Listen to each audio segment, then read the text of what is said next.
Ladies and gentlemen, esteemed guests and honored participants, a very good afternoon and welcome to NCAER. Today we gather here not only to celebrate the culmination of dedicated efforts, but also to embrace the wealth of knowledge and insights that this report encapsulates. The journey leading up to this day has been one of collaboration, meticulous research, and steadfast determination. It is a testament to the commitment of our team to provide valuable information that contributes to the advancement of the field. Good afternoon, everyone. I would like to extend a warm welcome to all our guests, media, and colleagues who have gathered here today. As we launch this report, we extend our gratitude to all those who have played a part in its creation. Our researchers, contributors, advisors, and partners have collaborated to bring forth a document that we believe will make a positive impact.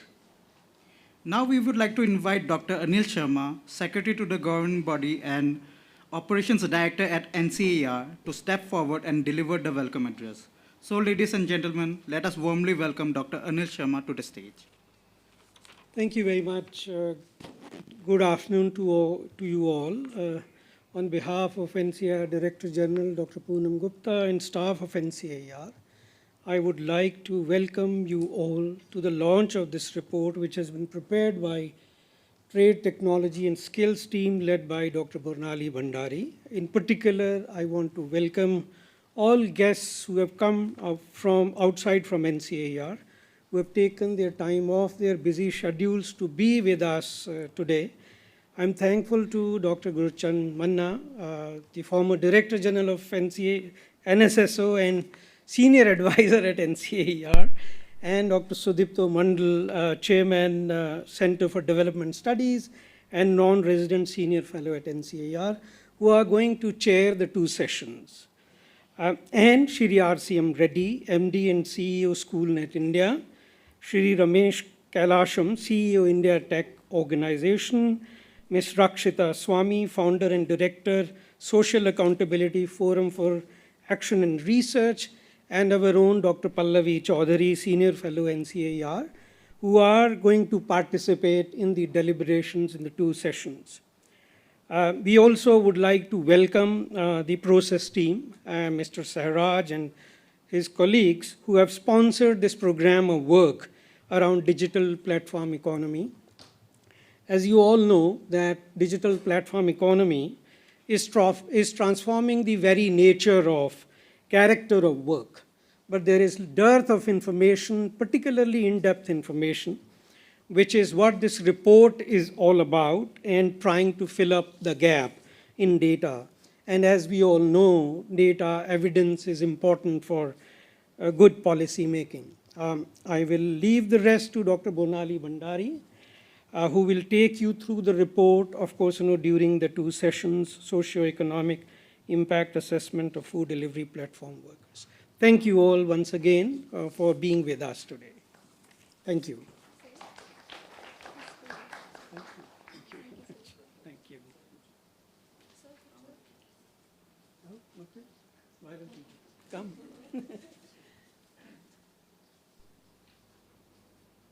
Thank you so much, sir, for your words. Without any further delay, let's launch the report. And for this, we would like to call upon stage our Director General, Dr. Poonam Gupta. We would also like to invite Dr. Mandal, Dr. Manna, Mr. Reddy, and Professor Bhandari on stage as well.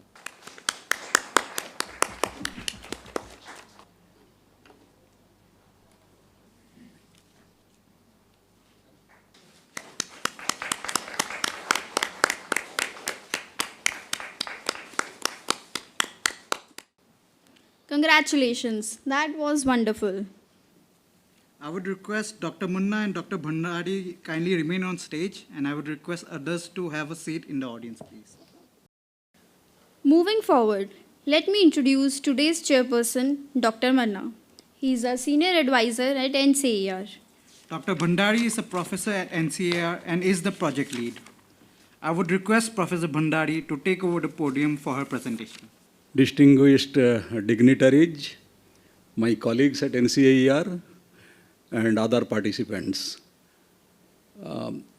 I am really very happy and pleased to be on the dais in this very important event where we are going to release a report based on a scientific study conducted by the NCAER. The title of the study I am not going to repeat, you are aware, it is Socio-economic Impact Assessment of Food Delivery Platform Workers. The study was led by Professor Bornali Bhandari, who is sitting on the dais. She will present before us the report, particularly the main findings, what emerged from this survey. Before I request Dr. Bhandari to present the report, I may add a few words. First of all, I think all of you will agree with me that this platform economy is a very important sector of the economy. Given the size of our economy, we are sure that gig economy or platform economy happens to be a part of gig economy that must be growing at a very, very rapid pace. But the rate of growth, unfortunately, we may not be knowing. Mainly because you see the national level surveys, like the earlier employment, unemployment surveys, or even now the periodic labor force survey, the kind of questions which are supposed to be there in the questionnaire, I think some of them are missing definitely, because the purpose of the national level surveys is basically aimed at giving the important labor force indicators. So that is one limitation before us. Now, given that limitation, in that context, this study is certainly very, very important. Let me tell you, basically the major concerns or challenges, if any sample survey on a scientific basis is to be carried out for a sector like the platform economy or gig economy. To my mind, the major challenges are basically two. Number one, how we define the platform economy or gig economy. The definition has to be very, very clear. There have been certain definitions, I think, described by even Niti Aayog when they estimated the size of the economy in terms of certain questions. And they also suggested that this type of questions should be added in the national level surveys so that one can have some idea about the size of the economy. So definition is very, very important. Number two, I think, is the frame related issues, sampling frame. That I feel is very, very important. As you know, in the normal surveys, labor force surveys, or even other kind of surveys like NFHS, etc., basically we try to adopt some kind of stratified multi-stage design. Where, what we do, we go to a sample of villages and urban blocks, and a listing exercise is carried out of the households, and then try to identify the households and take a random sample out of those households. This is how it is done in the multi-stage survey. But if we have to carry out a survey on platform economy, for example, or gig economy, that type of design may not work. Mainly because, you see, the gig economy workers who are engaged in this sector, maybe there is a database available for them. We need to have the database, I mean list of such workers who may be enrolled with aggregators or other agencies. That is very, very critical. Now, that frame itself may not be up to date. It may not be complete. Many workers who are really engaged in platform activities, but they may not be featuring in that list. So, should we only depend upon that list, what we have developed from administrative sources or other databases?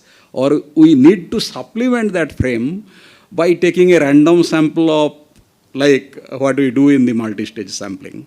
So, to me personally it appears, apart from the list frame of such workers, I think we need to have some component of area frame sample also if one needs to estimate accurately the size of the platform economy. So these are basically, I think, two main issues which come to my mind particularly if we have to conduct a sample survey.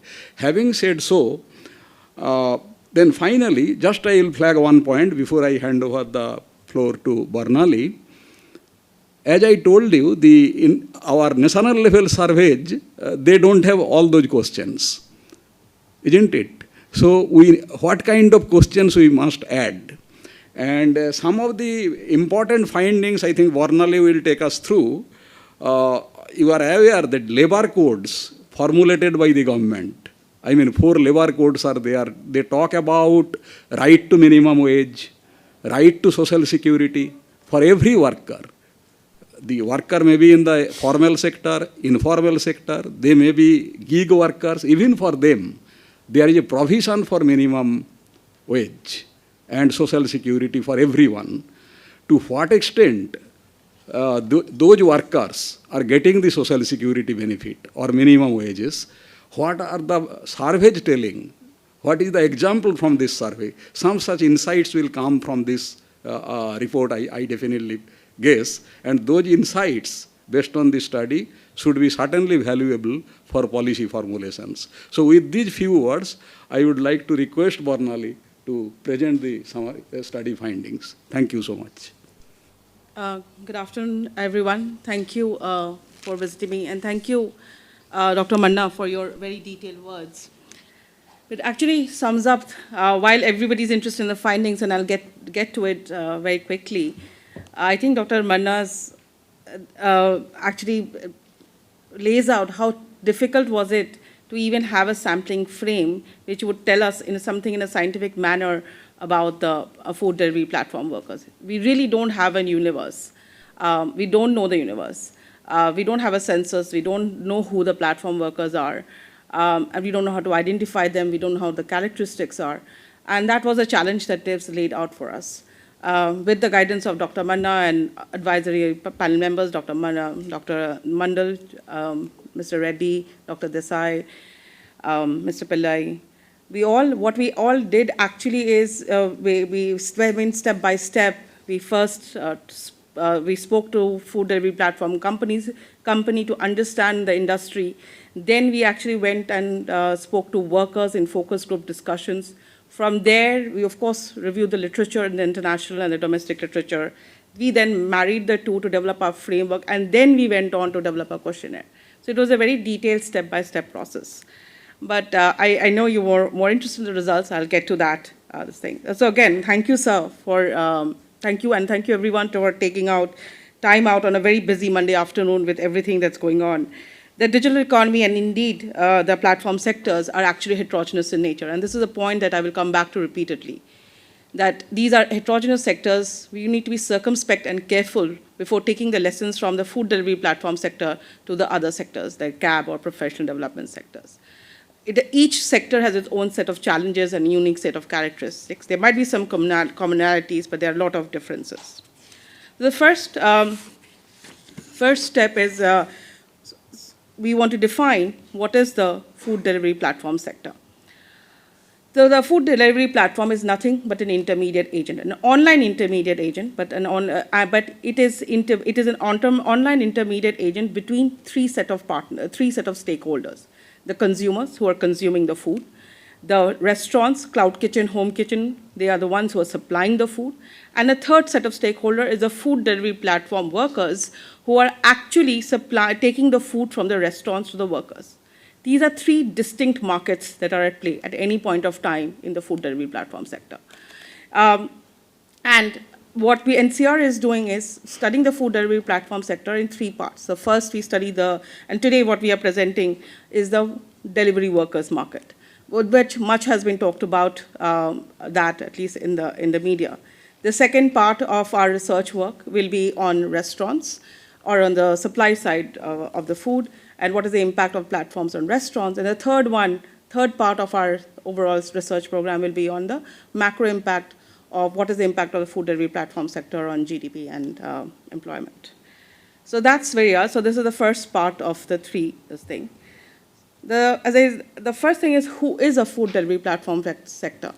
The Code on Social Security 2020 gives us a bunch of definitions of who is a platform worker, any work arrangement which is outside of a traditional employer and employee relationship. These words tore our head apart. Almost for 6 months we went on debating what is a traditional employer-employee relationship, but that aside, essentially you are outside the traditional employer-employee relationship, and there is exchange of services. You're supplying specific services using an online platform. through a particular payment. You're solving a specific problem or providing specific services in exchange for payment. That's what the definition is. Anybody who is working via the platform is a platform worker. When we look at the literature, from the literature review, from what we find is, what are the characteristics of a platform worker? Essentially, it is a contract.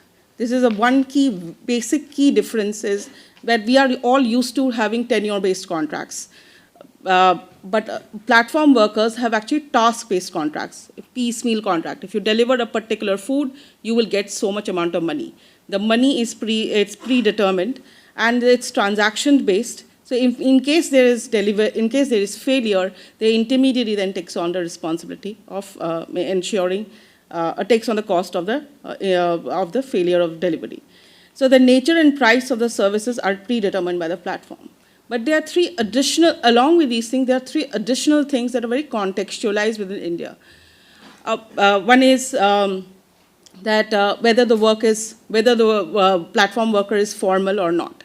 So this is very important that what we find, and this is a question that can be answered empirically, and as we look at the data, we will be answering, is the worker getting formal or not? And we distinguish between work and the worker. Then also the literature has said that it is characterized by low and uncertain pay.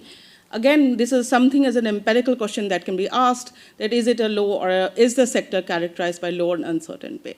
But these characteristics is what makes the food delivery platform work very different. And the third point, this is again from the literature, just wanted to point out that platform work can be of different types and kinds. The red one is where the food delivery platform work belongs. Essentially, the work organization is digitized, but the actual food delivery is a physical thing, that you're actually delivering the food somewhere, you're actually delivering you're actually taking the cab somewhere. And that can also be two types of work. It can be high-skilled or low-skilled. So typically, food delivery work would form under the low-skilled category, but that is you're virtually enabled, but you're physically delivering the service. There are other kinds of work, of course, that we are not getting into today. So as I said, we went through several processes of developing an assessment framework. Based on that, our research objectives were to essentially find out the employment patterns, incomes, and work environment. The basic question, the one key question was that are the food delivery platform workers better off after joining the platform? What were they doing before? What are they doing now? How much are they earning now? What are their work conditions like? What distinguishes them? And how long are they staying? Is it solving any micro issues or macro issues? Those are the kind of questions we wanted to find out. The assessment framework that we developed was that we asked them, of course, their socio-economic backgrounds, gender, age, educational attainment, characteristics of their previous jobs.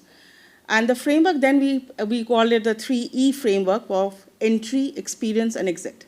In entry, we asked them is, why did you enter the food delivery platform? What did you expect to get out of it? What were the entry requirements? Were there any entry barriers at all? If there aren't any entry barriers, is it democratic? If it's easy to enter, then maybe can it solve other macro issues? Experiences, that is, in the platform, what were your experiences like? Focusing on income, the degree of autonomy that a food delivery platform worker maybe has or doesn't have, and of course the impact of the pandemic, and grievance redressal mechanism, and so on and so forth. And the last part is also the exit. That is, if workers are not staying, because if workers are not staying, then why are they exiting? Why do they leave this job? Is it easy to enter? Is it easy to exit? Are there any barriers to exiting? Are workers better off in their new job at all? So this is how we frame those questions. And what we find is, so the next step, of course, is what Dr. Manna was talking about, the sampling strategy and the survey itself. What we did is we took all the workers from belonging to one food delivery platform, which has a national representation. We did conduct, based on their distribution across cities, we conducted a telephonic survey about 924 food delivery workers in April and May 2022. The workers were spread across 28 cities in India, tier 1 cities. All the 8 tier 1 cities were taken. 3 tier 2 cities from each region, north, south, east, and west, and 2 tier 3 cities from each region, north, south, east, and west. As I said, the distribution of the workers are seen. 50% of the workers are from tier 1 cities, and the rest 50% are from tier 2 and tier 3 cities. I just want to point, because it's very important to understand, if you want to understand the nuances, you have to get a little bit of the language. So what the workers are classified into active and inactive. Active means you're currently working on the platform, which is about 50-60% of our sample. And the rest 40% are what they call as inactive or exit. The difference is inactive workers are workers that you have not logged in. After 180 days since your last login, you are categorized as inactive worker. It could be different for some cities. And if you have formally completed the process of exiting, then you are considered as exited. So the share of inactive workers was much higher. You just decided to log off, not log on, once you didn't want work. Or if you want to take time off and go for a work vacation, you just switched off. So you have active workers and inactive workers. Then we have is tenure of workers, because there were workers who had joined prior to the pandemic, even much before prior to the pandemic. And then are workers who had joined recently. So we separated out the sample in 3 types of workers, tenure. One which is tenure was greater than 2 years, that they had been in the platform for more than 2 years. Then workers in the platform for the last between 1 to 2 years, and the ones who had just joined in the last 1 year, less than equal to 1 year. And the third type of categorization is the long shift workers and short shift workers. Long shift workers are workers working for 11 hours in a day, and short shift workers are workers which are working on 5 hours in a day or on weekends or on holidays. So that the ratio is 55% and 44% of the workers. So those are so there you can be working either full shift or long shift. You could have joined much earlier, or you could have just joined during the pandemic. I remember our survey was during April to May 2022. You could have switched on and logged off or logged on depending on your inclination or ability or interest in working at that point of time. So these are the type, we separated out the workers as per these types. Most of the workers if you see the yellow line, about 28% of the workers who are currently on the platform had joined in the last 1 year. So what we have done is, since I have very little time, in the next 10 minutes, I'm going to present the key results, and we have divided up the key results instead of presenting in the framework. Divided up the key results in what implications does it have for labor, income, labor is workers for us, labor, income, and skilling. Now, as Dr. Manna said, we didn't have any numbers to go on. Once we got the numbers, we had no idea whether it was junk or whether it actually made sense. So what we decided to is to benchmark the information that we were getting against periodic labor force survey.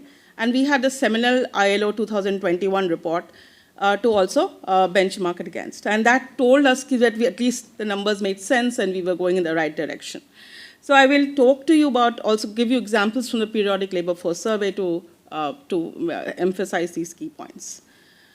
The first key point is that 84% of the respondents are below the age of 35.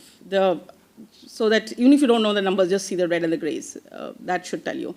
The reds are all below the age of 35. That's the large share of the pie.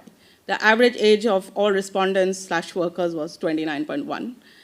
If you take the average age of all urban male workers, anybody in the age 18 plus, it's 38.8, so decidedly younger. When you look at the average age of urban male youth, 18 to 29, because these are all urban workers, these are all 99% are males in our sample. There were hardly any females, so we just looked at the urban males, benchmarked it against the urban males. And the average age there is 25. So the average worker in our survey is around 29 on the upper end of the youth scale, but they're decidedly below 35, so very young. Platform work helps generate local jobs in tier 2 and tier 3 cities. This was a bit surprising to us because we thought that we would actually come across many more migrants. Some of the literature that exists has talked about that. But what we find is that, that almost 70% of the workers were non-migrants and working in their hometowns. This is especially true of the tier 3 cities, even though they form a very form a relatively smaller part of the sample. Only about 7.3% of workers were from migrants from other states. The interesting thing is in our focus group discussions, we conducted them in Delhi, Chandigarh, and Panipat. In Panipat, we actually found workers who were saying that, that there are a lot of workers who stay nearby villages or nearby towns, and they travel to Panipat every day to work, commuter migrants. They're coming every day to work as a platform worker. So we actually had asked them, we were very carefully had asked them that, where is your hometown or home village? Is it less than 50 kilometers? Is it more than 50 kilometers? Is it this thing? So we found that a significant share, about 10 to 15% of workers, depending on the tier, were actually from their hometowns or their villages were actually less than 50 kilometers away. So there's a lot there. There is a spillover for employment in rural areas. But the main story is that it is generating local jobs, especially in tier 2 and tier 3 cities. The third key point is that we find that the average delivery worker is better educated than the average urban male worker. And again, the reds show you the share of the population which is above class 10. More than 90% of the respondents had education levels class 10 and above. You can see this number here, and what we found is that almost 40% of tier 2 city delivery workers were college graduates. There's almost a bimodal distribution here because there's a lot of people in the class 10, above class 10, and you can see almost 38% of the workers had a graduate degree and above. In the PLFS 21-22, we find that urban male workers, that is 18 plus wage, almost 57% had actually education, secondary and above, and urban male youth workers, 18 to 29, that 63% had education class 10 and above. The point is that the food delivery platform worker the average food delivery platform worker is highly educated.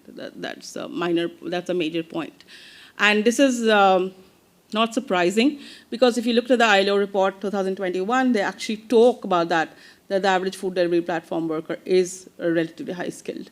And it suggests of skill mismatch. We had tried to ask about occupations, but we called so many varieties that we couldn't scientifically actually identify the skill mismatch. But when you look at the exit data, we find that majority of the likelihood of the work, if the worker is highly educated, they are more likely to leave the platform. A simple regression, logic regression suggests that. So there's some degree of skill mismatch that is available. It suggests of skill mismatch in this sector anyway. The third point, the other key implication, as I said, one of the things we wanted to find out was, does platform work move the needle on formalization? And even the NITI Aayog 2022 report also speaks on that it does. And what we asked them is, again, we looked at the informal literature, the data on informality, and we identified what are the key characteristics of informality. It's a continuum.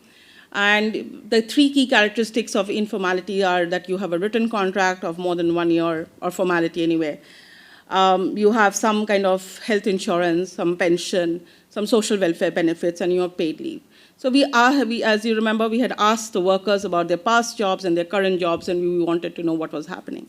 What we found is that majority of the workers actually did not even have a contract, or they had an oral contract, no contract, oral contract, or a written contract of less than 1 year. And whereas here, they have 100% of them have a task-based contract. And almost 76% said that they knew about the terms and conditions. We did not delve more into it because our focus was not on that, but of course, the agency has done a lot of work on this, and we want to complement that work rather than substitute that work. So they seem to know about their terms and conditions. And, but the contract is that they actually have a written contract. At least they sign it on their app, even if they don't get a formal offer letter or this thing, which is in contrasting. The second thing is accident versus health insurance. Again, majority of the workers did not have health insurance. Thank you. And majority of the workers did not have health insurance. In contrast, 100% of the workers actually had accident insurance. And of course, accident insurance is not a substitute for health insurance. It's only 50%. But something is better than nothing. And this was important because when we actually spoke, one of the workers that we actually heard we spoke on the phone, they said they had an accident in their previous job, and in their previous job did not even give them any compensation. So at least if you worked for one of these food delivery platform companies, at least you had some accident insurance. We are really talking about, between something and nothing rather than everything. So there is definitely a move towards a better. But in the case of paid leave, majority of workers did have quite a few of the workers did have paid leave. In contrast, here we do not, none of the workers have paid leave. And pensions also the same thing. None of the food delivery platform workers have pensions. So yes, there's a move towards both the sides, but still, the needle is moving slightly towards formalization. Sorry. And then we have it acts as a tool for social protection. We find that 9% of the workers actually responded that they joined food delivery platform because they joined the platform due to job loss. And 32% responded that they were unemployed before joining the platform. So this is a classic problemless survey that people don't like to report that they are unemployed or they are joining the platform or because of unemployment, because they are unemployed. But clearly that was one of the key reasons. And also another is that the average duration of unemployment before joining the platform was 5.4 months. So they were aware of, they were unemployed for some time before they joined the platform. And you can see that all the divisions between active and inactive workers. And the fourth point for labor is that a platform is a stepping stone for students into a world of work. About 24%, a quarter were students before joining food delivery platform work. So it's a first job for many. But this is an interesting result, but I think the more interesting result was when I looked at the other result. If you've heard of this book called Time Pass by Craig Jeffrey, it's an ethnographer. Has documented that how people in North India, especially in Meerut, people are just endlessly sitting for exams and wasting time and doing nothing but time pass till they turn 30, and then all the government jobs dry up and they go on to other jobs. So instead of just passing time, you're productively passing time when you are actually working and doing and passing time. So instead of doing nothing, you're at least earning some money and contributing hopefully to the GDP. So this was a very interesting thing that for younger people, it's a very easy way to get in and earn some money. The second part of the key results are income. The income results. Again, here we didn't have anything to go on. We didn't know whether what we were getting is making sense. So we did a couple of things. We benchmarked against the income data against periodic labor force survey, of course, to understand what the income an average urban male worker is getting. The second thing we did is, as I said, we compared it before and after. How much were you getting before in your previous job? How much are you getting now? We also looked at incomes over time. And then we also asked them whether you are actually able to meet expenditure. So we answered this in 4 different ways to see whether our results match up. Of course, 68% responded that they had joined the platform because of higher or additional income. And that is also the reason why people move on. And it's a good reason. As economists, we think it makes sense that more is better than less. The other point is flexibility and independence. About what we find is that a larger share of tier 3 city workers expressed that they joined platform work because it offered them independence, which means no boss, and no this thing. And it also means flexible work hour day. You can change, or you can work as and when you want. So these were very important conditionalities for them. So the tier 3 city workers seem to enjoy the conditions of flexibility and independence much more than tier 1 city workers. So there are these differences. I'm not getting into them. It's in the report. You can look at that. So here, the red one is the active long shift worker. That is the workers who are working full time. They're currently on the platform. Their weekly working hours was 69. They were working 69 hours in a week. And the average monthly income, if you worked for 6 days in a week, they were earning about 20,744, or about approximately around 21,000. When you compare this, benchmark this against an urban male worker, we find that they were working around 55 hours in a day. The average monthly income is 18,000. When you looked at urban male youth worker, the hours are the same. Monthly income is about 13,000. So and this is actually thanks to Dr. Desai, who pointed out that why don't you compare it to exactly a worker which is similar characteristics, same characteristics. So we actually looked at an urban male worker who's aged between 18 to 35 and who has at least an education of class 12, at least, minimum. Then we find the weekly working hours are about 56, and the average monthly earnings then are rupees 22,000. So if I just want to make a small digression here and say that there was when the Rajasthan law was enacted, there was a lot of debate, and one of them actually said, why do platform workers need social security? Well, part of the reason is they're working much longer hours than anyone else. So that's something to think about as we go further. The next set of questions is, are long shift platform workers better off? That is, how much are they earning compared to their previous job?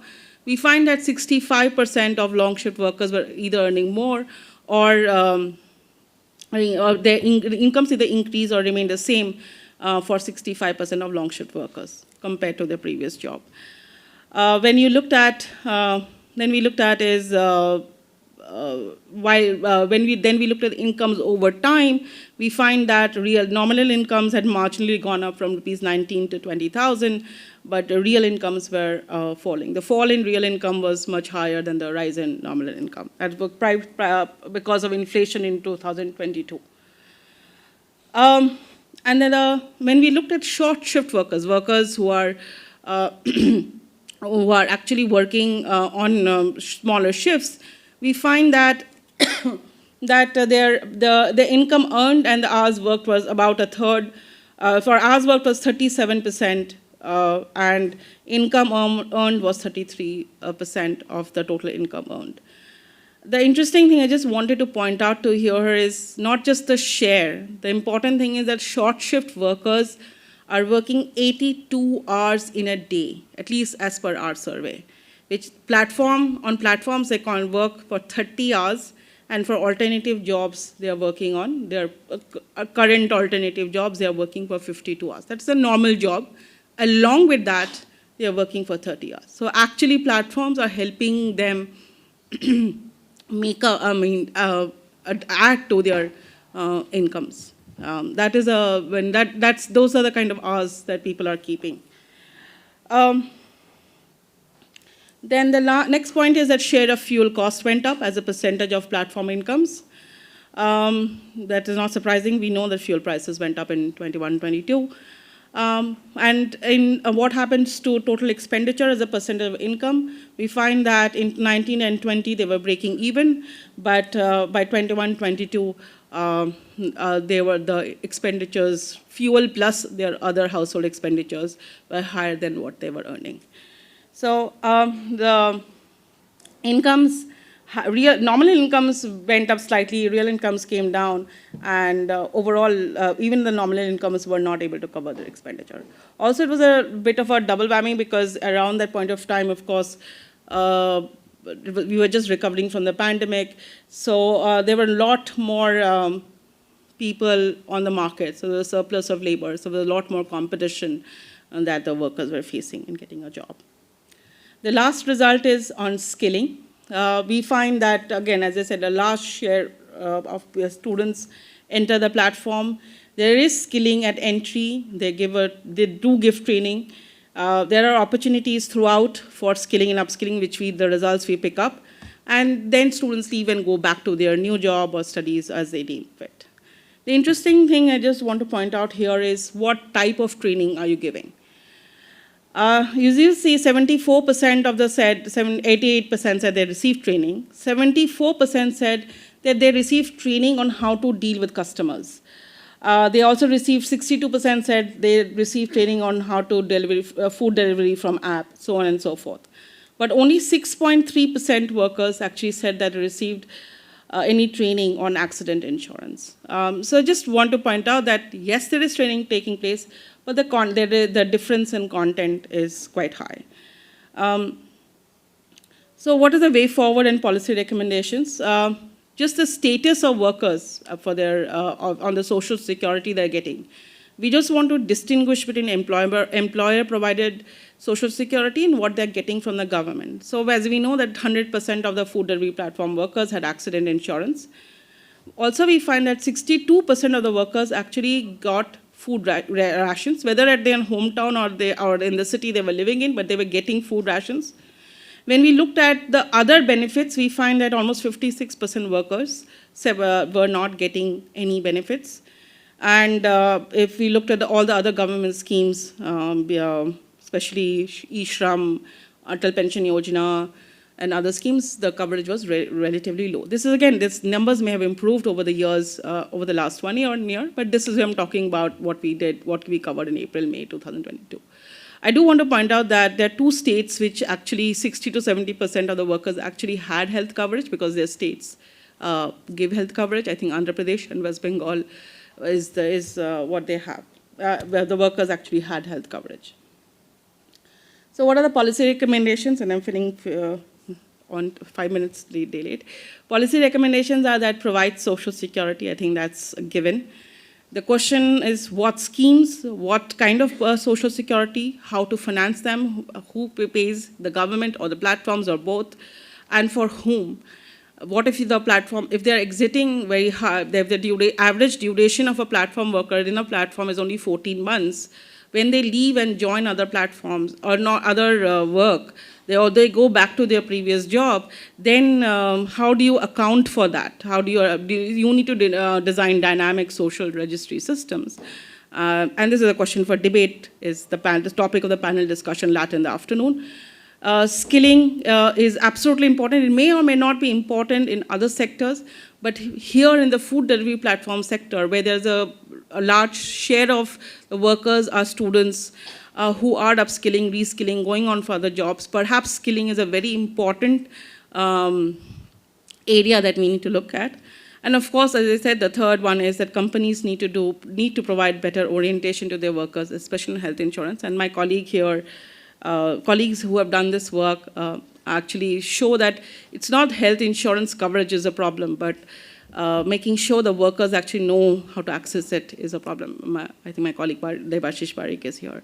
So it's not just that there are some generic problems, then there are some specific issues.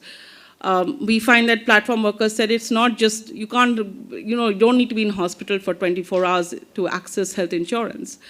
What we need is some basic health coverage. So sometimes just improving basic municipal facilities might actually help workers with accessing, with slightly better work conditions.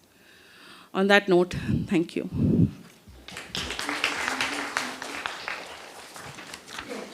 So thank you, Bornali. I think we are maybe 5 minutes or 7 minutes behind the schedule, but we can accept 1 or 2 questions if anything important. I mean, one is that did you also take into consideration the, that's all right. So I'm a teacher. So did you also take into consideration the incentive structure in your survey? That's question number 1. And question number 2, I've forgotten, so I'll come back. I'm sorry. Yes, we did. We actually tried out in the pilot, asking them about the incentives. They were not able to give us very clear answers. So what we instead asked them is, it's simply about incomes. That was that they were able to easier to respond. But we actually, whatever we collected from the workers, we have put that in the report. You will see that there are a lot of these complexities. It can differ via city. So there are a lot of these complexities which we're not able to capture in a comprehensive way in the survey. So we'd actually drop that question. After the pilot, we dropped that question. And the second question, sorry, I remembered, is about the cycle. Because so I've also done a bit of these focus group discussions, which is why I'm asking these questions. So what about the because now there is this sector of bicycle workers. So have you also kind of Yes, done that? yes, sir. We actually asked them, when we asked about entry conditions, we asked them about that, what kind of a vehicle were you using?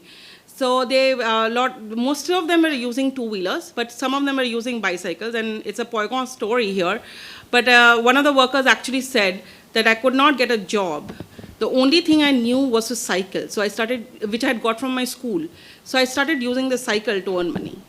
So it's a very, if you read the report, I've actually put in those stories to make it a little more livelier than just bare numbers. Thank you. I have two questions. One is, from the looks of it, because an average worker here earns about 19-20% less than the PLFS. So this is kind of employment of last resort. If I'm not getting anything else, then I do this. So is that a fair assessment, number one? Number two, maybe your other volumes would cover that. What do companies do about ensuring that these workers follow traffic rules, follow certain discipline, because there's an incentive to violate these traffic rules, because the more you service, the more you violate. And there was a news report many years ago, I remember, that there were many deaths related to these Domino service delivery people. And if you go through newspapers, you would find several instances of Zomato and Swiggy workers dying in road accidents. So have you had a chance to look at what these service delivery platforms do on that front? No, we haven't. That part comes in later. So no, I haven't done the food delivery platforms. But what your first question? Sorry, what? Is this employment of last resort? Because it's 19-20% lower than the PLFS. Yes, we didn't put it in this. We didn't ask them in that way. We wanted to have a very neutral perspective. That is an employment of last resort. But yes, it is, because it is clearly acting as a social safety net. Because when we were showing the word art, yes, the student word is prominent, but it's basically anybody and everybody could join in. We actually had one of the workers was actually a theater artist of joining. So there is no barrier. It's all you just need is a two-wheeler, a smartphone, and 1 day of training, and you're in the job, if at all. That's it. And if you just want to switch off, you just log off, and that's it. You don't even have to formally exit. So that's the barriers to entry are the thing. And 75% of households actually own a two-wheeler, as per the NFHS. So surprisingly, what we find is that the two-wheeler is not the problem. Smartphone was the problem. So they were buying smartphones. That result was a little surprising to us. But when you think of the NFHS, it's very different. So yeah, but the platforms part, no, we haven't done that yet. So right now we are just concentrating on the workers. But I do believe that the companies can definitely do a better job of orienting their workers, or all kinds of their social coverage. Dr. Bhandari, on the expenditure that has been growing since the last 4 years, I saw that food delivery workers are now spending 109% of what they're earning, and these are long-term workers, right? Is that 109% number in line with what other comparable urban male workers are also spending? And how are they financing this? Are they accruing more debt at scale as time goes on? So this was a problem in 1920, right? In 21, 22, what we found is that out of their platform incomes, we checked that out of their platform incomes, especially the long shift workers who were working full time, they were not able to meet their expenditure. But only very few people had other backups. So we actually asked them, do you have rental income or some other income? Not that many people were this thing, but we did not get into the questions of whether they were incurring debt or not. Maybe that's a follow-up survey, somebody else asked us to do it. But no, but that wasn't, that part we didn't ask whether they were increasingly getting into debt. We did not expect that they will not meet the expenditure at all. So yeah, that was surprising to us. Thank you. Thank you. Dr. Bhandari, quick question. The average sample size was taken when comparing the payouts in terms of the age, but the average education level, the majority was class 10 and above, but when comparing the payout, it was taken as class 12 and above. So what was the rationale for that? I was just showing that most of them are higher educated. The median level of education is class 12. Right, okay. Then the second query, ma'am, was on just the health and accident insurance. Surprised to hear that 100% of the samples had no health insurance, given that both They the have major... accident insurance, they don't have health They don't insurance. have health. 100% of the samples had no health insurance. They do have accident insurance. No, I'm talking about health insurance. No, we didn't ask them about health insurance. No, they don't have. Did we not ask them about it, or do they not have? Because it's a little surprising because health insurance is provided. That's the So what only we reason. did is that we asked them about accident insurance, and we then asked is that do you access Atal Pension Yojana and other, the Ayushman Bharat program and everything else. Right, But we didn't so- ask whether, because we knew that the company is only providing accident. We did not ask them whether the company provides health insurance. No, but actually the we companies do provide health insurance. That's why the Possibly. question. I'm not saying that. So I'm just saying is there's a distinguishing in the particular company that we interviewed. They said that they only provided accident insurance. And there's a distinguishing between employer insurance, provided insurance and government provided health insurance. Okay, I think with this we close this session. Thank you, Bornali and other team members.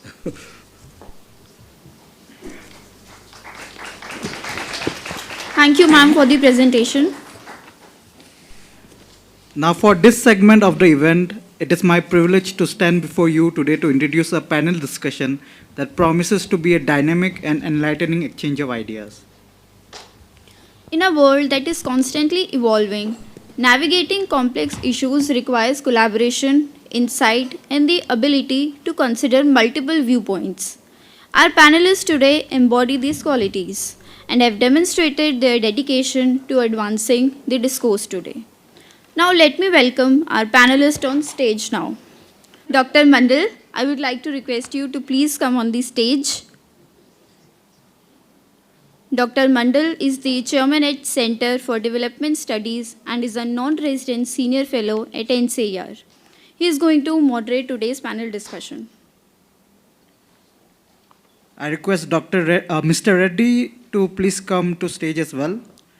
Mr. Reddy is the MD and CEO at SchoolNet India. Next, I would request Mr. Kailasam on the stage. Mr. Kailasam is the CEO at indiatech.org. I request Ms. Swami to please come to the stage.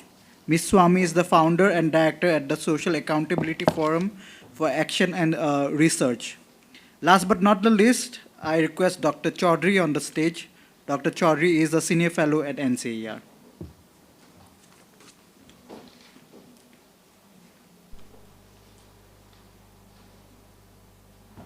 Let me welcome everybody to the second part of the discussion.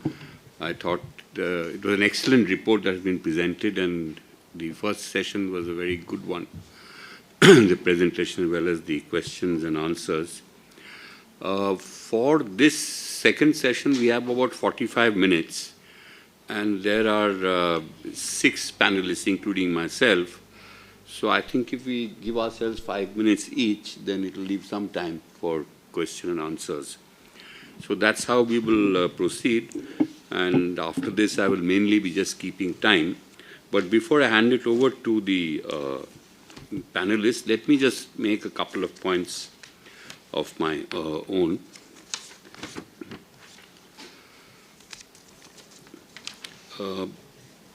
I think, first of all, as I said, this is a very timely and very useful report. I certainly learned a lot from it. That doesn't mean there's no room for improvement. Always there is, and I'm sure this panel discussion will throw up some of those points.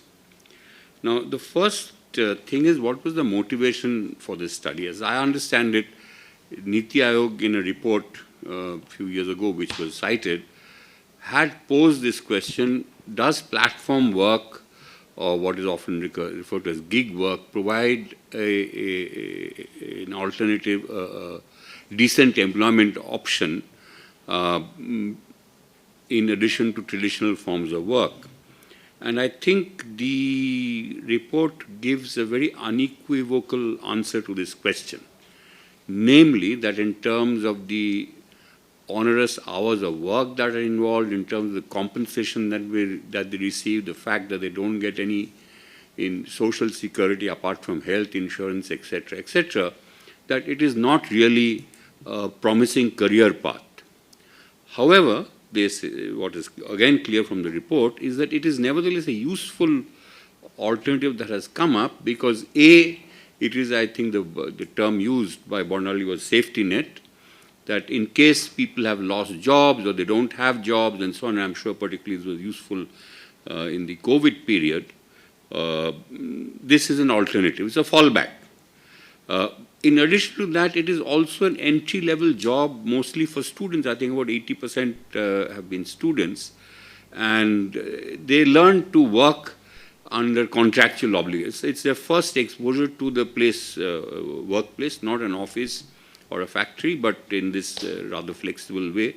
But they do get used to the discipline of working in an organized fashion, in a responsible fashion, and so on.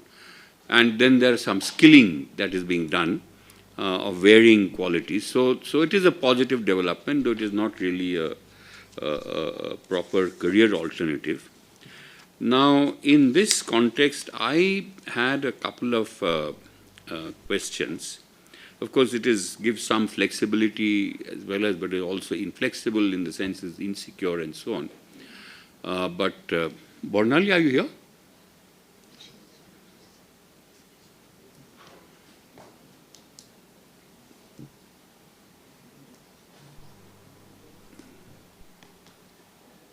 I want to wait for an important question for her.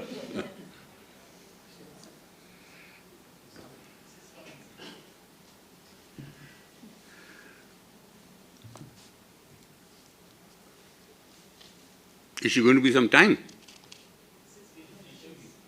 Oh, she's giving an interview. Okay.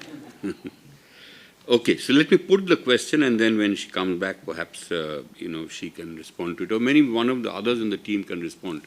I got the impression that, and this was a little different from one of these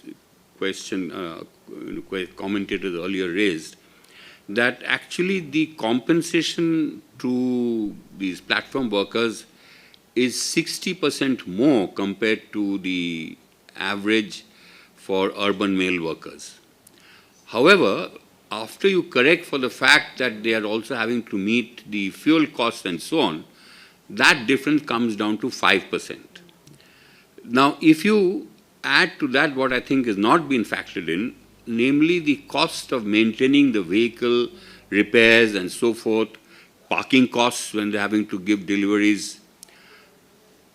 Bornali, I was raising a question which is, I think you are the best person to answer, namely that, one of the points I took away is that compared benchmark for I think the PLFS benchmark of urban young workers, they are earning 60% more, which is gross income, but you net that out for fuel costs and so on, it comes down to 5%.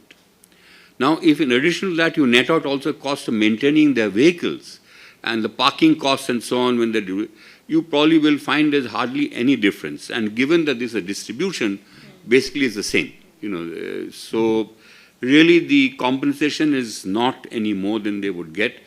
And I think the impression a person will get reading this report is that it is significantly more.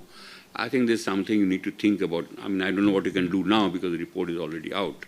But this is a bit misleading because the big message is 69% more, and then these are little qualifications. In fact, it is not more at all. And that combined with inflexibility, etc., reinforces the point that you have made, the team, that is not really a career path. It is a fallback or it is an entry-level thing and so on. Dr. Bornali, is that income net income or gross income? This one is gross income. Gross We income. have mentioned the net income, sir, is right. It's only Came as a 5%. sentence after. And it's only 5. Once you gross out the fuel Oh, cost, fine. Net out the fuel cost, Yeah. it's But it's net only of that, not of other costs, as I Yeah, said, other- like other. maintenance and so on. If you netted that, it would hardly be any difference. The other point I want to make, and this has been raised by a couple of, in a couple of questions earlier, and that's about accident insurance. I was also a bit surprised that the question did not include, do you provide insurance? And as you said, you knew that this particular company through which you were going didn't have and so on. Fair enough. But then why are they providing accident insurance? As was implied, probably the accident incidence is very high for these, these service delivery boys, mostly boys, very few women. And they have high accidents, driving these two-wheelers with those big box at the back, not very stable, weaving in and out of traffic. And if they have an accident while providing a service, which is a contractual obligation, I think the platform will then have some obligations.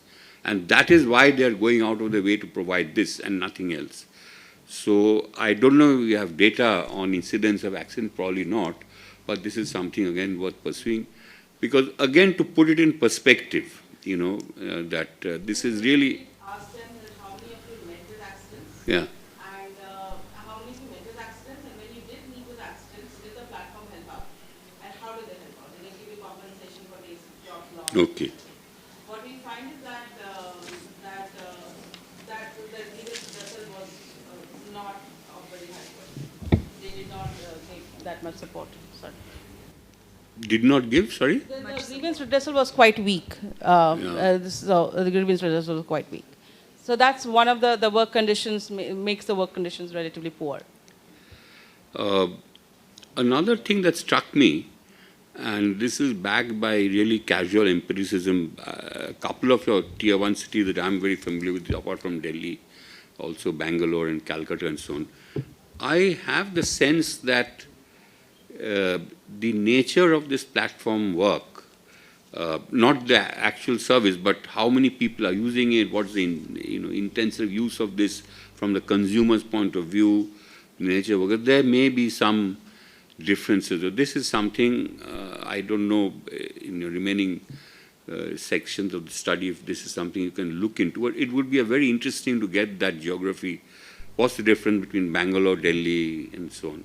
Yes, sir, we can. Actually, the way we designed the work, we could, those are the follow-up work. Yeah. Collected it separately for the zones, it would be very interesting to get sir. some... Because Dr. Manna, the way we guided us in such a way that we could use option open. Tier 1 city workers could be used as representation, yes.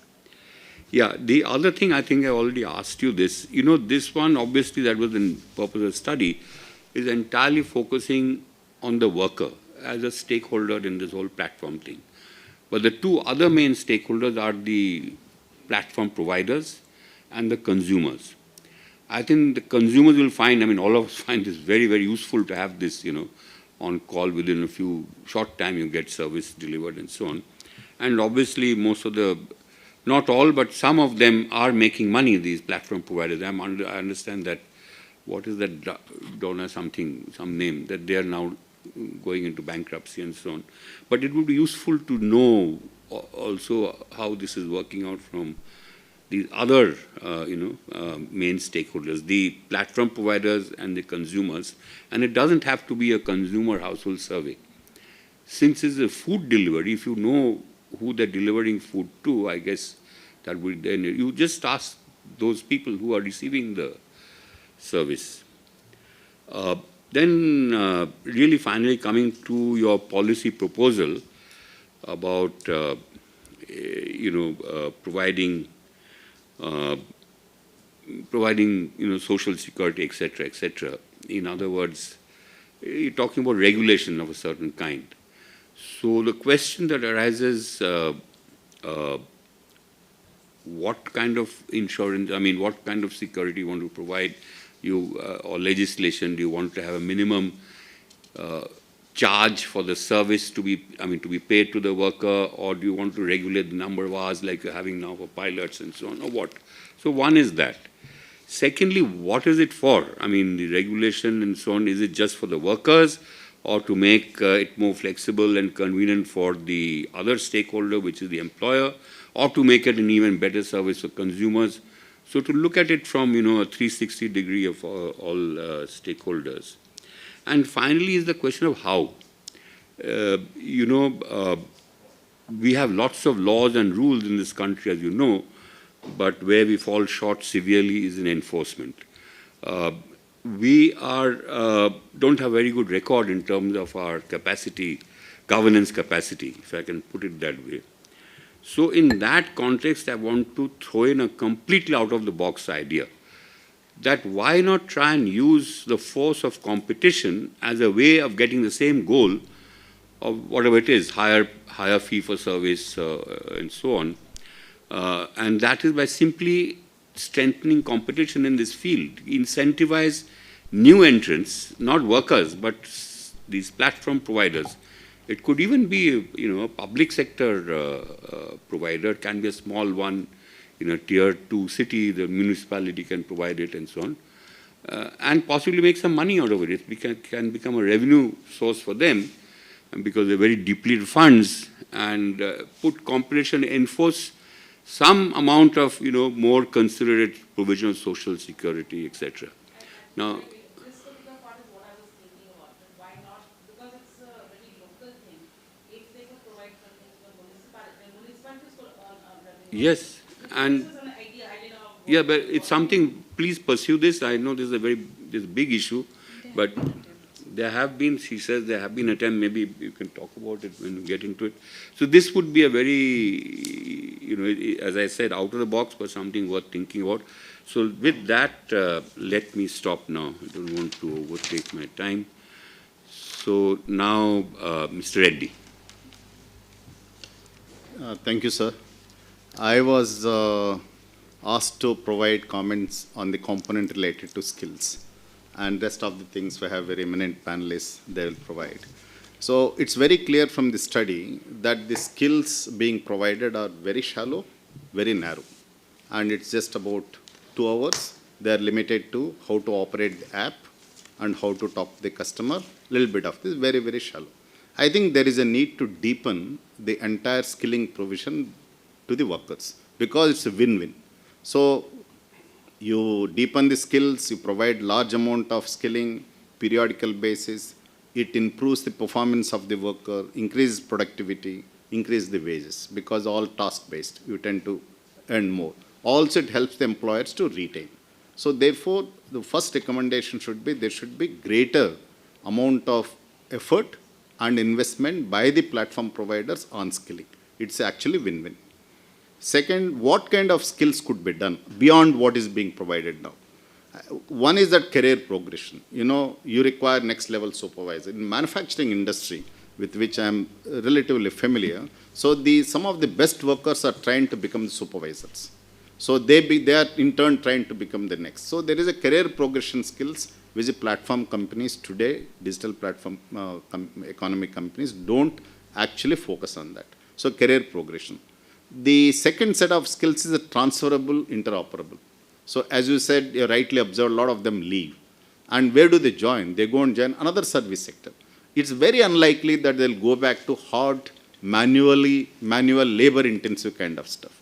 If they're actually shifting to other service sector, so why don't we provide sort of relatively medium-term skilling program that focus on life skills, digital literacy, financial literacy, road safety. One of the colleagues talked about road safety. Some of these skills could be put in addition to what I call their life skills and sort of transferable skills which are required for any sector. In addition to that, domain skill. As you know, all of them are engaged in this service sector. Why can't we think of designing a program and where these workers can get enrolled into a certification program, a diploma or degree? Today, the National Skills Qualification Framework provides that kind of skilling. You can move from one level to the next level to next level. All can be done online without they coming out of their work. So that will help actually for them in improving their career progression, long-term investment, because most of them are first-time workers. So therefore, this will be good. How do you fund it? They can always be co-funded. Suppose a certificate program, diploma program on sectors, which I talked about as the domain specific, like it could be logistics, it could be supply chain, it could be FMCG, sales. Many of these, they are very, very ideally tuned. If it costs, say, 10,000 rupees to train a person, it can be co-funded. And some of that could be paid by the worker himself, the platform company, and the government. There are a large number of government schemes under which they will be more than happy to create this co-funded model. So funding is possible, delivery is possible, and you will have from very, very short term 2-hour training program, you will have a certified pool of manpower and who are into diploma, degree and certificate holders, and it is eminently possible to be done. Last a component of the skilling, I won't call it skilling, awareness. We talked about social security and not being there. So there are a large number of governmental schemes, but the platform companies may not have the requisite wherewithal to actually go around and then ensure that they are all enrolled into. But there are specialized service providers now. We all know the large number of startups that came who work with this kind of informal workers and these kind of workers, enroll them into social security schemes. Could be for pension, could be for insurance, could be for microloans. It's eminently possible. If you bring in all these elements, none of the things I recommended is not out of the box, and all of them are being implemented in some part or other, in some part of the economy in the country, in the job market. It's a question of actually putting all these things together and creating a skilling program for the digital platform economy workers. And I think if you can actually come up with a plan like this, putting those elements, and Ministry of Skill Development, NSDC, many of them will be more than happy to adopt, because it doesn't entail a significant financial outgo from the government. It all actually, you need to converge these ideas and put it together. It's a win-win for everybody. Thank you.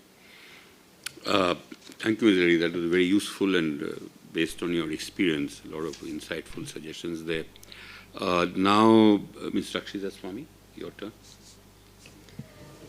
Thank you. And first, I'd like to begin by congratulating NCER for this report. Really, I won't go into a lot more detail, just the kind of actionable insight it gave, and really gave about the context of the worker, which we just are always hidden behind digits, numbers, percentages.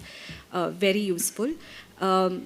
I just want to make 3 broad points. I just want to take 5 minutes to go over those. One, I feel that it has come across very clearly that this is a fallback mechanism.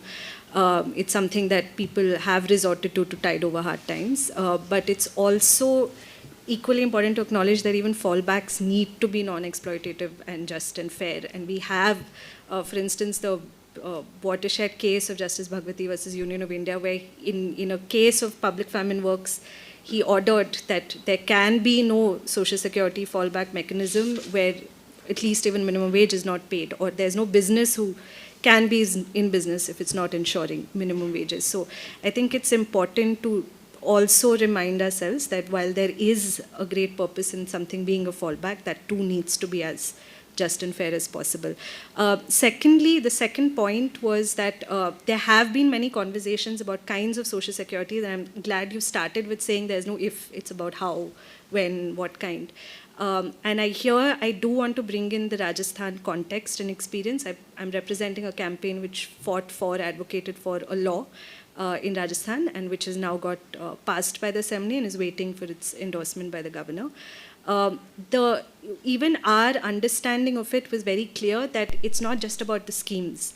There could be 8, there could be 10. There's quite some understanding already of what are the minimum social security schemes that do need to be ensured for workers. It's not very difficult to come down to the list. But actually, what is the legal framework that gives workers institutionalized platforms and mechanisms to assert their way and claim these rights? Something that you also mentioned, that it's no lack of a mandate, it's the implementation architecture. So where can gig workers have the opportunity to get the information they want to get, be heard if they have a grievance, and also monitor whether what is supposed to happen in their name is actually happening, and participate in those decision-making processes. And those actually form the basis of the 4 pillars of the law, which basically spoke about yes, social security schemes are at the heart of the Rajasthan legislation, but the architecture around it is what its soul is, of automatic registration of workers, there being a tripartite board in which gig workers will also be represented so that they can participate in decisions being taken, the welfare cess fee per transaction, I'll come to that last, which is my last point of financing, and a grievance redress system, and where the Department of Labor has to, it's for the first time that it's acknowledged, yes, we have to listen to you. Yes, you're not a status of a worker, but we have to respond to your grievances, complaints, and government has a duty and an obligation. And this is also the indication of how digital technology can actually be used to empower the workers who are sort of populating this universe. If digital technology also leads to situations of control, algorithmic, there are questions of algorithmic accountability, but the same technology, how can it be used to enable registration, keep a track of welfare contributions, have a monitoring framework?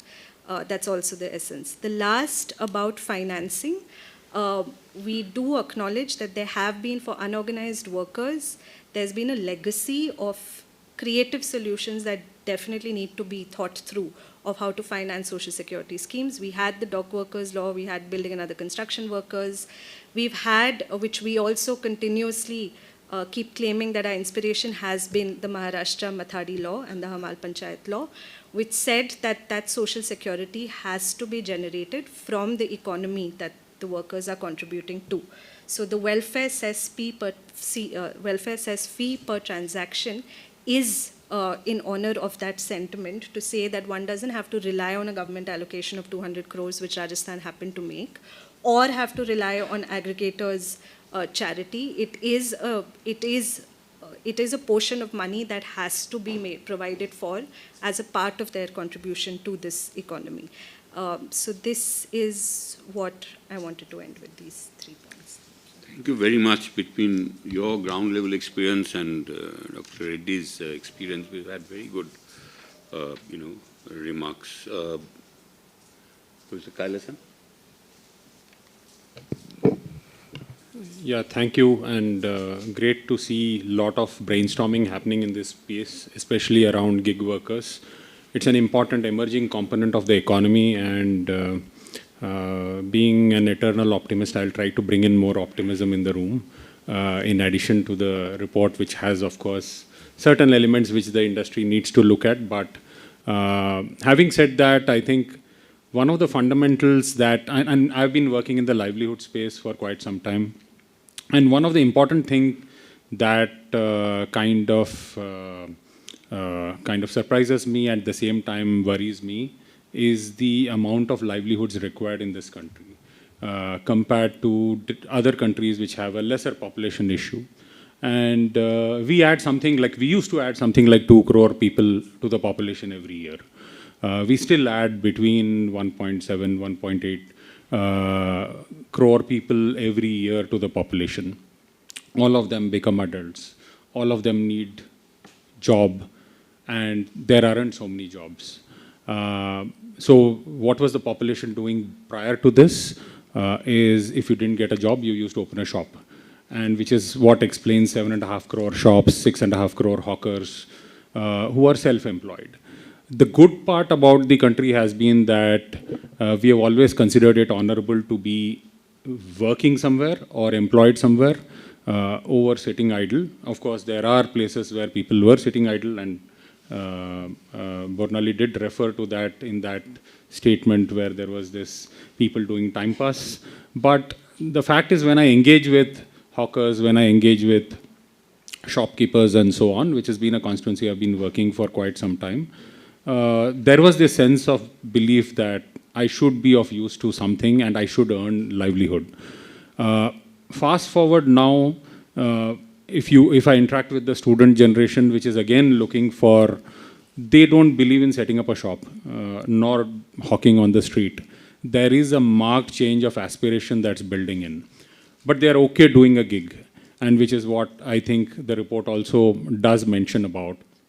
So increasingly, it is becoming aspirational. And while the startup ecosystem, which also something I represent, did disruption in a lot of areas, it also brought a disruption in this livelihood space in the sense that it at least was able to consume and subsume this aspirational set of people and gave them an alternative important means of livelihood. Whether you call it stopgap or not is secondary, but the fact is that it has created and filled that space in which has helped many families tide over. And there have been examples where I've spoke to some of these workers and they don't even own the vehicle. I mean, they wait for their dad or brother to come back from work and they pick up the vehicle and go. Or they wait for their friend to come back from office, they add a bit of fuel and they are riding these vehicles. There are also people now jumping onto the cycle and the EVs and others and so on. But the point is that productive time being used is fast emerging as an important indicator, and I think that's what your report also says. And I think we have to acknowledge that critical bit that there is a fillip happening, albeit, I mean, you might call it temporary. Some people consider this as a career. Some people consider this as a stopgap arrangement. Some people use it only in the weekends. Some people wait for a bike to be available and then get going on it. But there are also people switching platforms. And this, while I understand this study is primarily on food delivery tech, but we also have seen people switching platforms so easily from morning to evening, and that does have an impact on the number of hours they put in.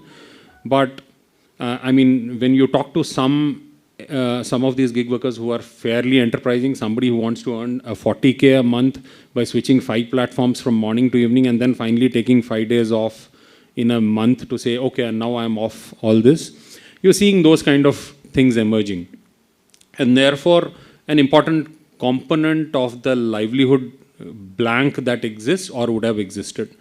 Now coming to, it's also triggering a lot of other startups which we are seeing, like for example, we have interacted with a startup called Jeevitam, which means livelihood, which actually works with all the gig workers and gets in people from tier 2, tier 3 cities. But the beautiful part is they say, Kaam ki talash to call this number. They don't say Naukri ki talash, because they also realize that it is work opportunities that are there.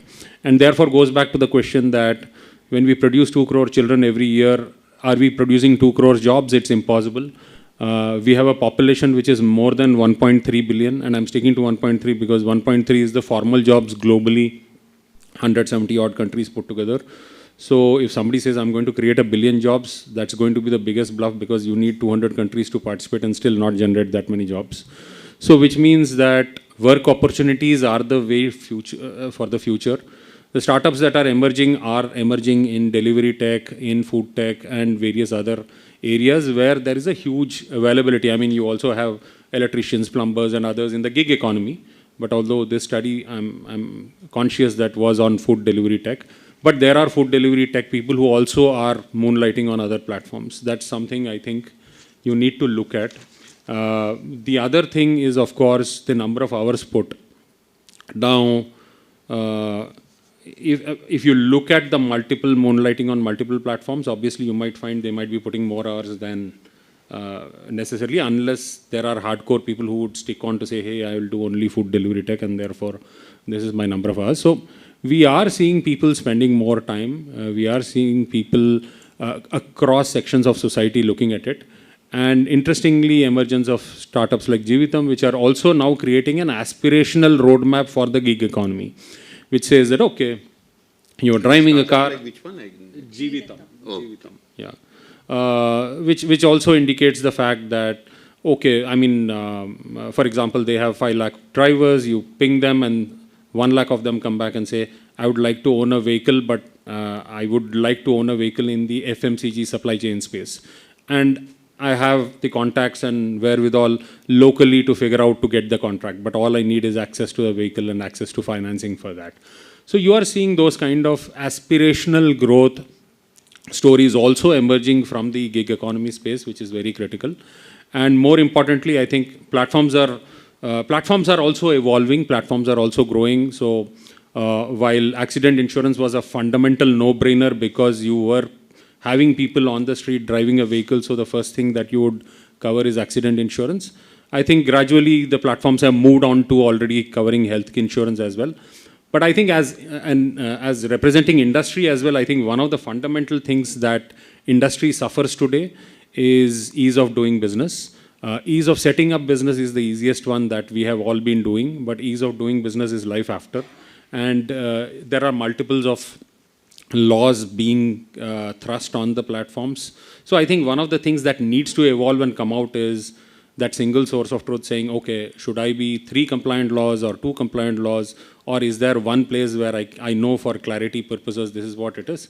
This also helps the investor community to look at investment in the startup system more clearer, and for the fundamental reason that it is clarity of business and predictability and ease of doing business that's an important parameter.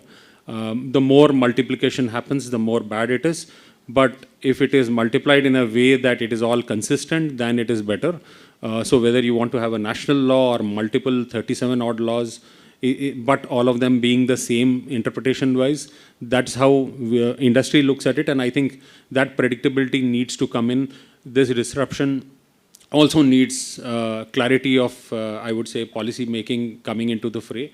And having worked in the government, I would like to also bring this fact that one of the things we have always looked at is how do you bring predictability of policy and compliance. And once that comes in, obviously, yeah, I'm just wrapping up. Yeah, so that's what I would say. Great, thanks very much. So that gave us another perspective, actually, from a more positive perspective. By the way, I just want to say, things on the requirement of employment is not as bad as Grim, as you mentioned, because the addition to workforce and is about 25 million. But a lot of the people who are supposedly working are in fact in underemployment. So that is where this new initiative is a huge improvement that has come into the... So now our last word to Professor Pallavi Chowdhury.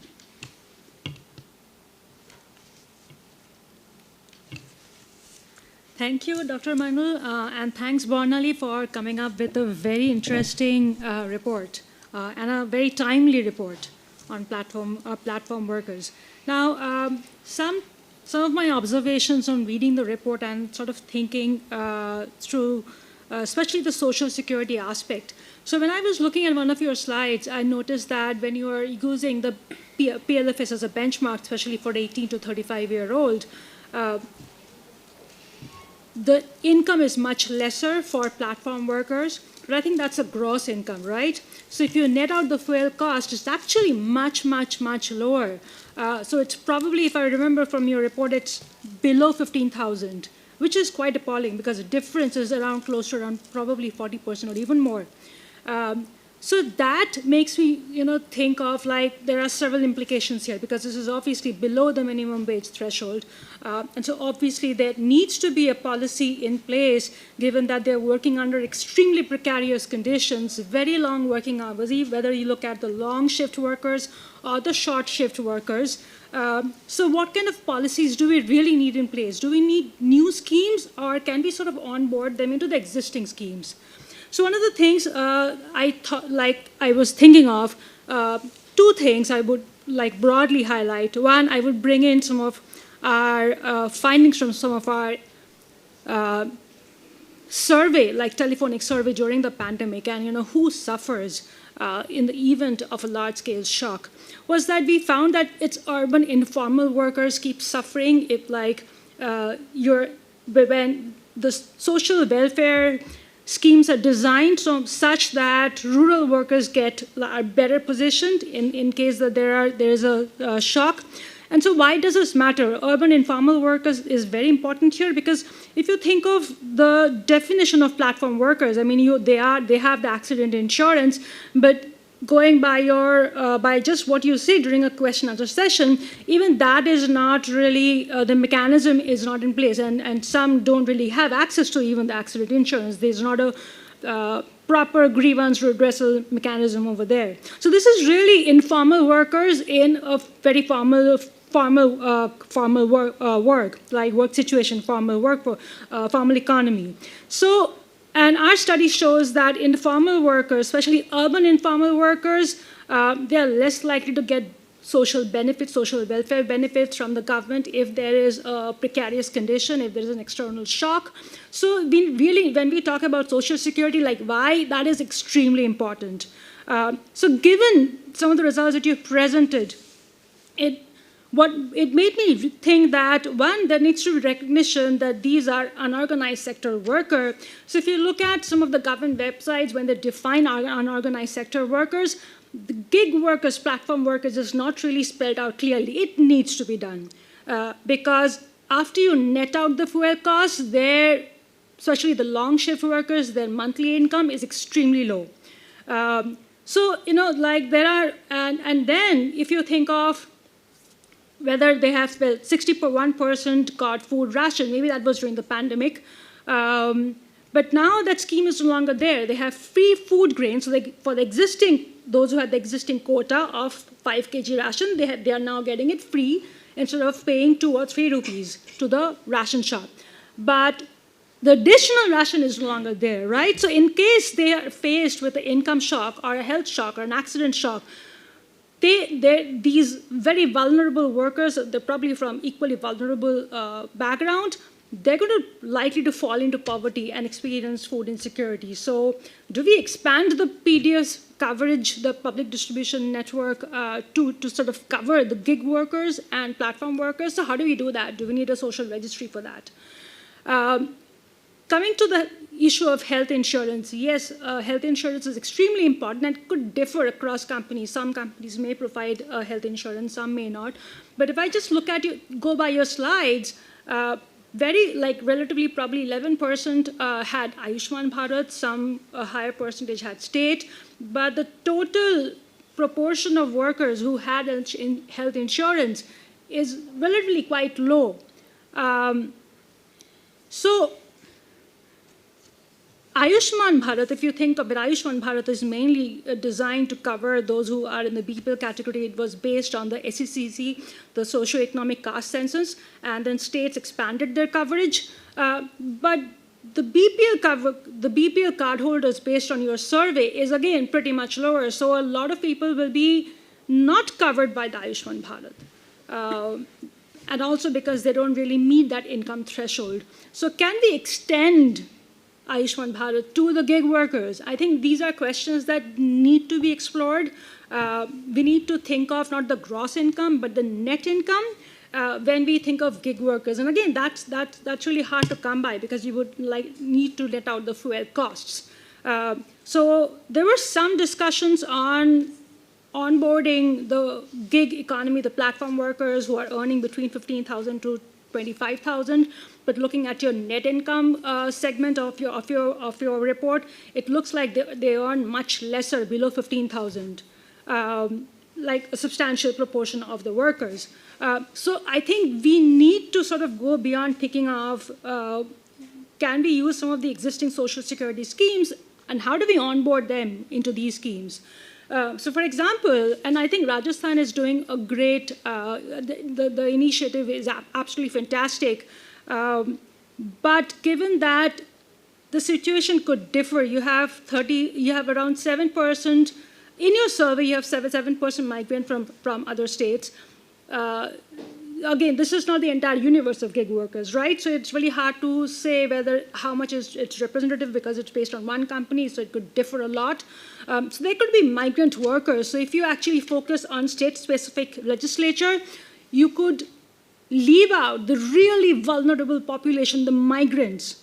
So a migrant from Bihar could be working in Rajasthan and may not have access to the Social Security the mechanism in place in Rajasthan. So I think we need to go beyond the state-specific legislature, and this has to be done in coordination with the center. And there are lots of examples we can learn from. Just the old age pension scheme, the center provides a certain amount, the states provide a top-up. So there has to be broader discussion on this. It cannot be just a state-level initiative. There has to be a joint initiative of the center and the states, given that this is beyond geographic borders. This is across states. And so it could be that a platform company is not even registered in Rajasthan, and so they don't have to go by the laws, by the legal requirements of that scheme that they are coming up with. So then what? It doesn't leave the workers in lurch. So I think it is time, given that such a huge proportion of the workforce is actually entering the gig economy, the platform economy, we really think through some of the implications of what kind of social security mechanism we put in place and what can we do about it. Onboarding, like obviously, if you think of the e-Shram, which is the initiative of the center, and if you coordinate along those lines with the state, I think those will be great mechanisms put in place. You also have the PM Shram Man Dhan, which is a pension scheme that they have come up with. So, but again, the threshold income, they are saying 15,000. Looking at your report, it seems like they actually qualify if you look at the net income. And to me, that was appalling, because that's not what we hear. We keep hearing that income is much higher, the average income is much higher, but it's not if you think of if you net out the fuel costs. So using, like, this is a digital economy, so why not use some of the digital... We'll wind up, we have 15 minutes. Just a few seconds. So using some of the digital mechanism we have in place, like, Jan Dhan, Aadhaar, Mobile, UPI, all those, to actually see how we can empower the workers and not just a welfare board or a welfare fund. And maybe even Dr. Mandal can talk about how fund management is extremely important. Who manages the fund if you actually have a welfare fund? That is also missing from the broader discussion. So, just some food for thought. Thanks very much. We are now 15 minutes behind time. So if you all give us permission maybe for 2 or 3 questions. Bornali? So we'll take 2 or 3 questions. Anybody?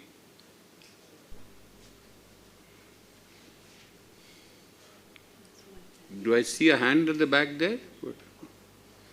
Yeah, please go ahead.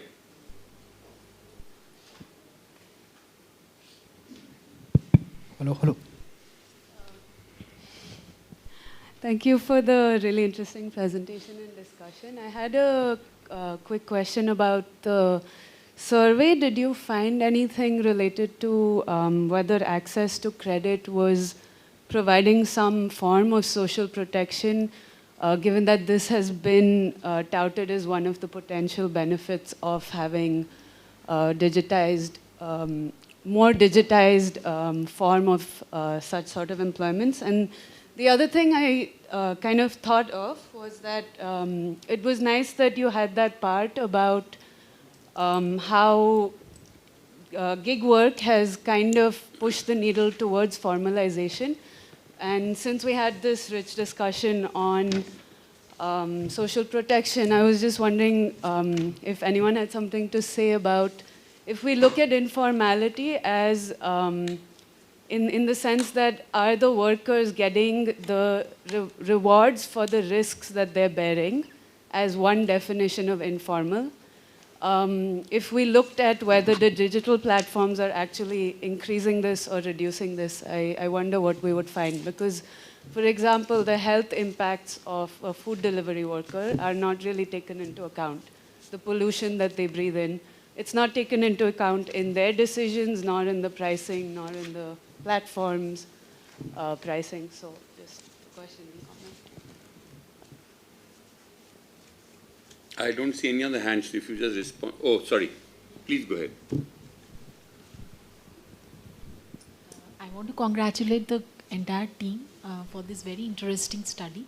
Just a quick comment, like what I observed is that the percentage of female workers in this entire food platform delivery, I mean, it was quite low. And even in terms of one of the criticism which comes up in terms of the gig economy, it's the female workers are kind of marginalized. So, kind of my question is like, are the companies or these platforms thinking anything, any incentive design specially to, bring more female workers into the entire arena? And also, if you bring into female workers, another very important aspect is we need to provide road safety measures. So are these companies kind of thinking in this line? So just out of curiosity, I had this question because I think Bornali ma'am also had some focus group discussion. So I was just curious that if in the survey there were some kind of thoughts that came up on this line. Thank you. So we have now, more or less run out of time. But if you would like a couple of minutes, Bornali, you don't have to respond to questions, you can just take it. But if you want to answer anything that has been raised from the panelists or on the floor, couple of minutes, and then I'll just hand over to, I think, Ajay has to give the vote of thanks. The quick question, sir, we did ask them whether they actually have a second job. And we found that they were 3% of the workers said that they actually had a second platform job, but not on the food delivery platform. So the number of people working on two platforms, at least in our survey, was limited. I'm not saying that's not the case in everyone. The second thing about the access to credit, we didn't ask them directly, but we did ask them that would you take the platform to be a guarantor when you buy a two-wheeler? We asked in detailed questions, and then they responded that nobody really wanted the company to be a guarantor to anything. So that was it was a little surprising, but I think they just preferred to own and not be beholden to the platform. So that was another thing. And on the discussion, the municipalities thing was an idea that I did think of, but again, I didn't develop this. I think this skilling debate is much underlooked in the policy analysis while we design for social security. And some of the questions that Pallavi was raising are the questions that we struggle with. Because if people are, as you said, in other surveys, they might turn out that they are more migrants. And this constant thing, and if people are constantly leaving and leaving or entering, we need dynamic systems. That was one thing. And the second thing is it better off that we design a centralized system versus a state system, even though it's a concurrent subject? That's something, definitely some of the things to think about. No, I don't have the answers. I've thought a lot about it. My main thing was that while we design systems, why not get down to them existing schemes? But I also realized the weaknesses of my own arguments, because as you pointed out, and somebody else also pointed out in a previous conference, that even to access social security like Ayushman Bharat, if you actually have a two-wheeler, which means is you're not BPL population and you don't have access to credit. So these are things that we need to think through as we go beyond. The fourth thing is, I think contextualizing is a little important. Like in general, health insurance schemes typically are very challenging, because we know from Debashish's research that point that access, they are covered, but they probably don't know how to access it. So I think there are some generic issues and there are specific issues. We need to think through a little more carefully about them as we go forward. The net income criticism is well taken. Yes, once you take into account net income, we did try to compile a list of minimum income across states, because it differs. It got really hairy, because defining an exact worker is very challenging, and defining the minimum income. That was a very hairy exercise.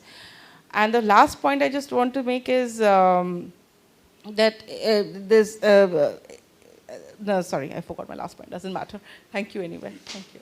Thanks very much. And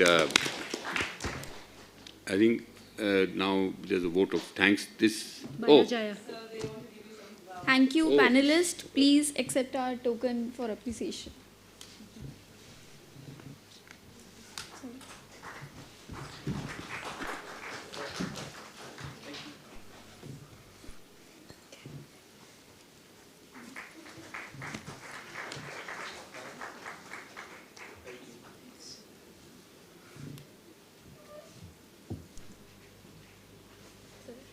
Thank you very much.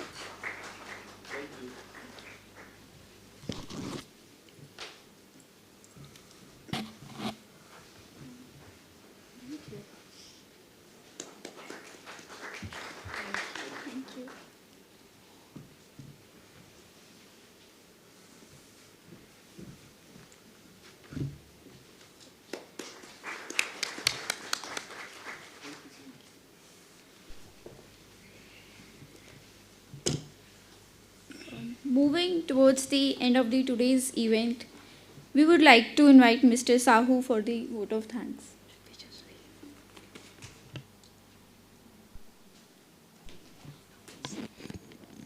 Good evening, everybody. After 1.5 years of 1.5 hours of rich and thought-provoking, sorry, the project is of 1.5 years. After 1.5 hours of rich and thought-provoking discussions, deliberations, brainstorming, and Q&A, it's time to thank those who made it possible. So, starting from the journey that we have, during the course of our journey, starting from the first meeting that we had in November 2021 till today, we have come across many people, we have been immensely benefited from discussions with many people, and this is time to thank all of them. In fact, as a matter of fact, without their cooperation, advice, guidance, and all, this work wouldn't have been completed. To start with, I would like to express our gratitude to our members of the advisory panel, which includes Dr. Mandal, Dr. Bhide, then Dr. Desai, Dr. Manna, Mr. Reddy, Mr. Pillai, and Mr. Singh. All of them have been super cooperative. They were there all the time with us whenever we needed them, and we are thankful to them for their their advice and guidance. Then from the ministry side, the then Labour Secretary Mr. Barthwal and current Joint Secretary Mr. Kamal Kishore, both of them have shown keen interest in our study. Mr. Barthwal graced the inception webinar, which set the tone for the entire work. We're grateful to both of them. Then we are thankful to our sponsor, Process, for being with us all the time and for their constant guidance and advice. We're particularly thankful to Poroma and Sasank, both of them are here in this house, for their constant encouragement, for their constant support and constant guidance. We're thankful to both of them. Then we are thankful to the delivery platform, the selected delivery platform, for two reasons. One, for making us understand as to how the platform works, and two, for sharing with us the database, which was quite useful for sampling as well as survey. Then back home, we are thankful to our Director General for her constant support and encouragement, to Dr. Sharma for being with us all the time, for his active involvement. And then we are thankful to our publication team, including Ms. Mehta and Mr. Punia, for their editorial and publication guidance, to our IT team, Rakesh, Mr. Lenka, Mr. Tripathi, and Ms. Praveen Sachdeva for being there with us all the time. Then with the logistics team, Mr. Bivor, PP Joshi, then PP Joshi and Mr. Bipin for being with us all the time, for being super cooperative with us. And one more thing, we would like to express our gratitude to the respondents, the food delivery workers, who, despite being so busy, they set aside their work, sat with us over phone, and listened to us carefully and answered to our questions with patience. We're grateful to each one of them. And last, but not perhaps the most, I would like to thank all of you who have come over here on a Monday afternoon, despite your busy schedule, and having joined us on this important occasion, having shared your thoughts and feelings with us. It means a lot to us. It's quite gratifying. Thank you all so much. Thank you again.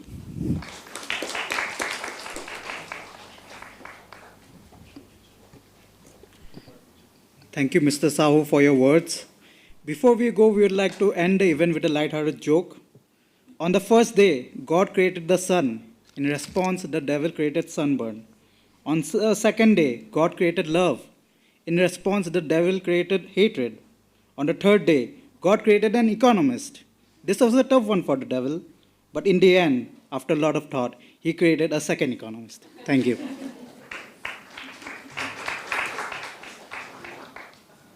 Please join us for the refreshments at the NCAER reception area. Thank you.